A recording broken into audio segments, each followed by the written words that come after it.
Welcome, everybody. This is Adam Ashba, broker and realtor of Ashmont Realty. And February 2021 housing statistics have came in for Central Ohio. We're going to cover those.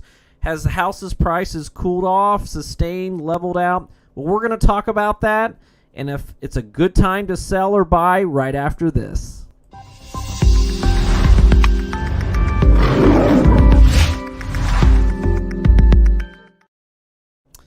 Welcome, everybody. Well, Central Ohio housing statistics are out for February, and we're going to go dive into it a little bit and see, is this still a good time to sell? Is spring a great time to sell, or is it a time to buy, or neither? So let's go ahead and jump into it. Well, as most of you probably know, the narrative hasn't really changed over the last 3 years probably. We're still short on inventory, and that has not changed. So let's look at some statistics of how alarming house inventory problems are, not only in Central Ohio, but really throughout the whole United States.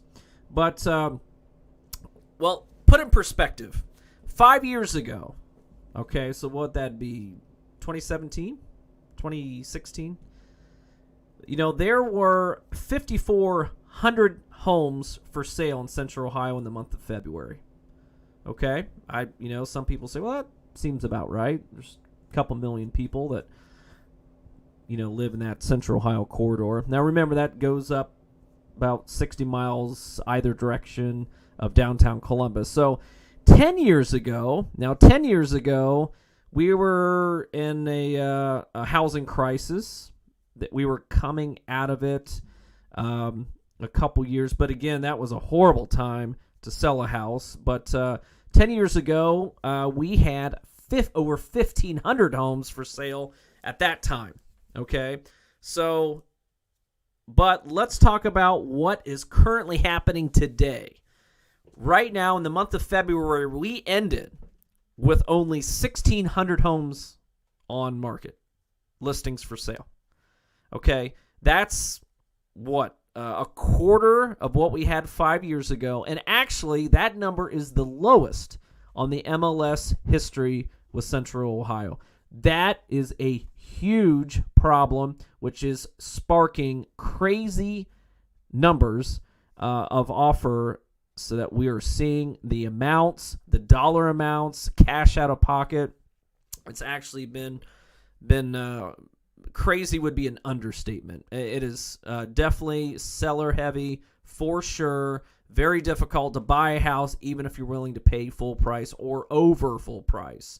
Now, one thing that is promising, now in previous videos and conversations, we've talked about how far behind we were in the housing inventory, because if a lot of people don't realize, but in 2016 and 17, construction on new homes really slowed down.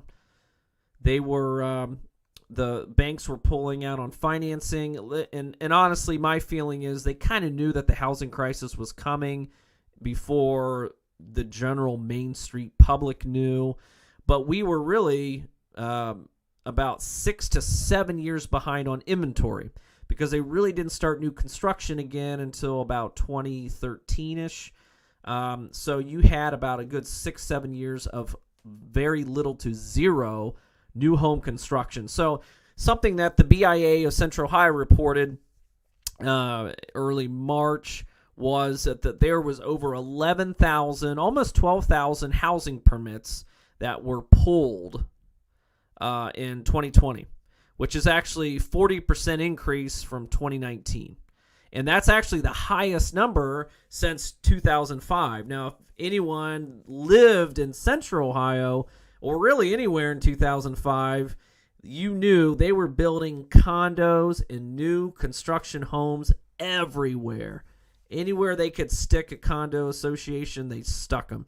So that's very promising. And that's showing that they are building at a frantic pace. I don't know if that's good or bad, but they are building.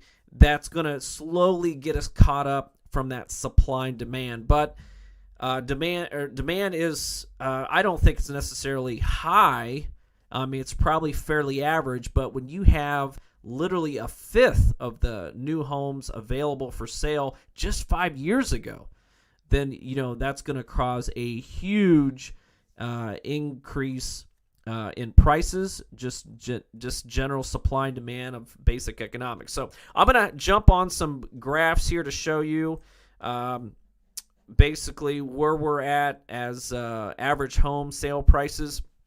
Now, if you listened to an earlier today, we did an Ashmont Live, and we talked about the industry, the national average of prices of homes increase year over year, or appreciation basically. The national average is 15%. Now, February, if you look at this section here, the average sale price in 2021, this gray section here is $265,000. Last year at this time was only $232,000, which is a 14% increase. So we have about right on national average of homes that have appreciated year over year.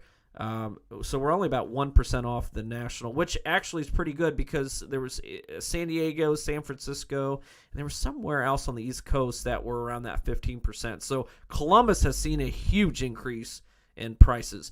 And in all honesty, I can see 14% going even higher as we get through May and June. Some of the offers that we're getting on listings is unbelievable. And we're going to I'm going to bring on an agent, and we're going to talk a little bit about that. Some of them are even comical, and it's really sad because there's a lot of great families out there that would love to have a house, but it is just not economically feasible. Now, as a real estate broker and a realtor, I know that's blasphemy to tell people this isn't a really good time to buy. But, we're not here to blow smoke. It's just the reality. You are paying in this time, you are paying the highest prices in the history of our market, and that doesn't not only go for Central Ohio or the state of Ohio, but that also goes to the Midwest and in most states. So, thank you for watching this real estate update for Central Ohio for February of 2021.